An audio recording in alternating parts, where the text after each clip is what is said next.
அனைவருக்கும் வணக்கம். நான் பிரியங்கா பேசுகிறேன். நான் ஃபஸ்ட்டு இந்த ராமாயணம் படிக்க ஏன் படித்தேங்கிறத தெரிஞ்சுக்கணும், உங்கள் கூட ஷேர் பண்ணணும்னு ஆசைப்பட்றேன். நான் சங்கத்தில் நடக்கிற எந்த போட்டியிலையுமே கலந்துக்கிட்டதில்லை. இதுதான் ஃபஸ்ட் டைம். எனக்கு ஒரு தயக்கம், எனக்கு ஒரு பயம் இருந்துச்சு மனசுக்குள்ளே. இந்த டைம் பரவாயில்ல, நம்ம கற்றுக்கணும்னு சொல்லி நம்ம கலந்துக்கணும்னு சொல்லி கலந்துக்கிட்டேன். நன்முகைன்னு ஒருத்தவங்க, நன்முகை வீடியோ பார்த்துருப்பீங்க, அவங்க என் பொண்ணு தான்.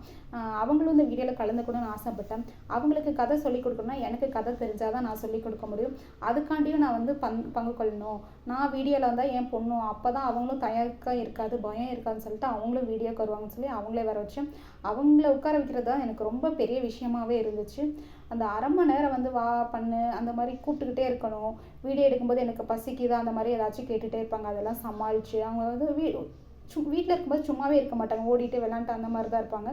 வீடியோவில் கூட ஏதாச்சும் டாய்ஸ் அந்த மாதிரி கொடுத்தா தான் அவங்கள உட்கார வச்சு சொல்லிகிட்டு இருக்கும்போதே ஏன் அவங்க அப்படி பண்ணாங்க, ஏன் இப்படி பண்ணாங்கலாம் கேட்பாங்க. அதெல்லாம் அவங்களுக்கு கதையெல்லாம் சொல்லி புரிய வச்சதுக்கப்புறம் தான் அவங்கள உட்கார வச்சு. எனக்கு ஃபஸ்ட்டு வீடியோ பாப்பா அதை எடுக்கலை, எப்படி எடுக்கிறேன்னு எனக்கு ஒரு ஐடியா கிடைக்கல. அப்புறம் ஃபஸ்ட்டு வீடியோ எல்லோரும் போட்டோன்னே எனக்கு ஒரு ஐடியா கிடச்சிச்சு எந்த மாதிரி எடுக்கணும்னு சொல்லிட்டு அப்புறம் எடுக்க ஆரம்பித்தேன்.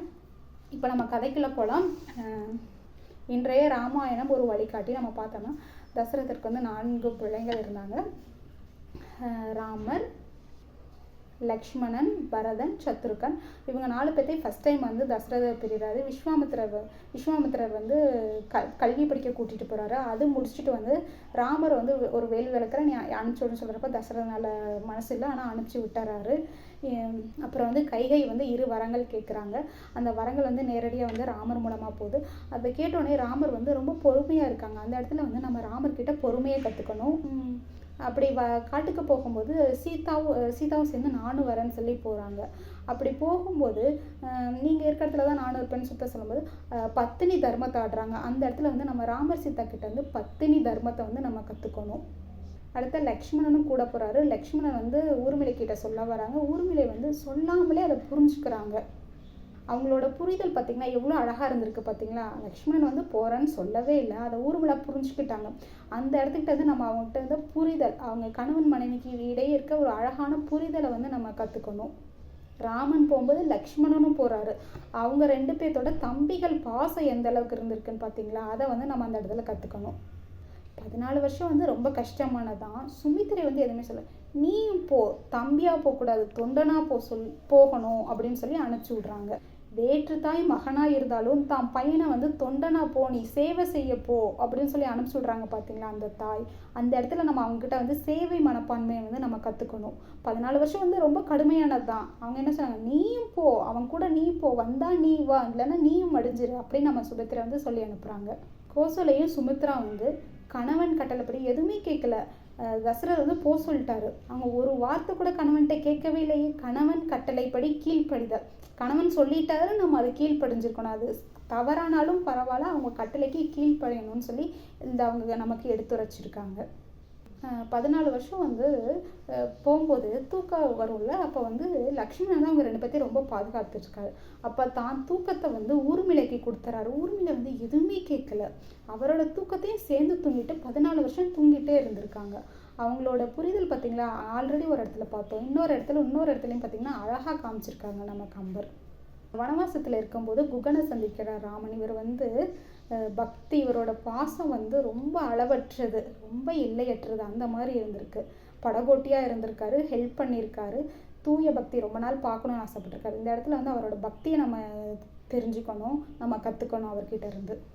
இவங்க வனவாசம் போகும்போது பரதன் இல்லை. அப்புறம் கொஞ்ச நாள் கழித்து தெரிஞ்சு ராமனை கூப்பிட்றாரு, நீ வா அப்படின்னு. நம்ம ராமன் வரலை. இது தந்தை சொன்னது, தந்தை சொல்ல நான் காப்பாற்றணும் அப்படின்னு சொல்லியிருந்தாரு. அப்போ பரதன் என்ன சொல்கிறான்னா, அவரும் போகல, அவரும் போயிடுறாரு, நந்தியாம்படைக்கு போயிடுறாரு.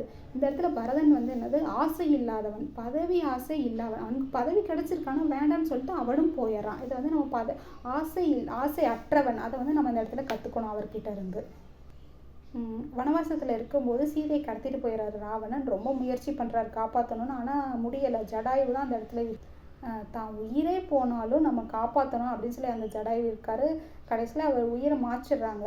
அந்த இடத்துல உதவி செய்யும் மனப்பான்மை, நம்ம இறந்துருவோம் தெரிஞ்சும் அந்த இடத்துல அவர் உதவி பண்ணியிருக்காரு நம்ம ஜடாயு. அந்த இடத்துல நம்ம அதை கற்றுக்கணும் அவர்கிட்ட இருந்து. ராமன் சுக்ரீவன் கிட்ட வந்து அந்த நட்பு வந்து நம்ம கற்றுக்கணும். கிஷ்கிந்தைக்கு வந்து அவரை தான் ஆட்சியில் அமைச்சிருக்காரு ராமர், அதுக்கு உதவி புரிஞ்சிருக்காரு. அவங்களோட நட்பை வந்து அந்த இடத்துல நம்ம கற்றுக்கணும். இப்போ தான் நம்ம கதையோட நடுநாயகமான தலைவன் வராரு, அனுமான். அவரோட தூய பக்தர். ராமன் லக்ஷ்மணன் எந்த மாதிரியோ அந்த மாதிரி தான் அனுமான். கண்டிப்பாக ராமன் இருக்க இடத்துல அனுமானும் இருப்பார். சீத்தையை வந்து மீட்டெடுக்க ரொம்ப உதவி புரிஞ்சவர் வந்து நம்ம அனுமான் தான்.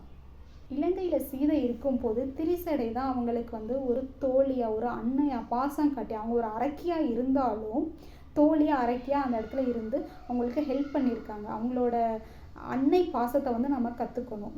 அப்புறம் திரிசடை வந்து ராவணன் வந்து பெரியப்பா எவ்வளோ தப்பு பண்ணாலும் தான் பெரியப்பாவை கேள்வி கேட்குற தைரியத்தை வந்து அவங்ககிட்ட வந்து நம்ம கற்றுக்குறோம் அந்த இடத்துல.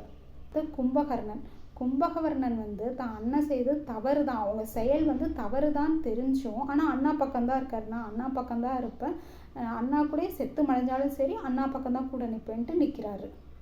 விபீஷ்ணர் வந்து ராவன்கிட்ட சொல்லி பார்க்குறாரு, இது தவறு விட்டுரு. ஆனால் விபீஷ்ணர் இது ராவணன் கேட்குற மாதிரி இல்லை. இவர் உடனே ராமர்கிட்ட சரணடைஞ்சிறாரு. ராமர் வந்து ஃபஸ்ட்டு ஏற்றுக்கலாம், அப்புறம் வந்து நம்ம பண்ண தவறை வந்து கேட்டு மன்னிச்சு ஏற்றுக்கணும், அவங்க நம்ம பக்கம் வரும்போது அவங்கள ஏற்றுக்கணும்னு சொல்லி ஏற்றுக்கிறாரு. இந்த இடத்துல வந்து அந்த ஏற்கும் மனப்பான்மை ராமருக்கு வந்திருக்கு. விபீஷ்ணர் வந்து உற்ற உறவாயினும் தர்மத்தின் பக்கம் தான் நிற்கணும்னு சொல்லி தர்மத்தின் பக்கம் வந்துடுறாரு. அப்புறம் மண்டோதரி, ராவனோட ஒய்ஃபை எவ்வளோ சொல்லியும் பார்க்குறாங்க, இது தவறு வேண்டாம் அந்த மாதிரி சொல்லி. அவர் ஆனால் கேட்கவே இல்லை.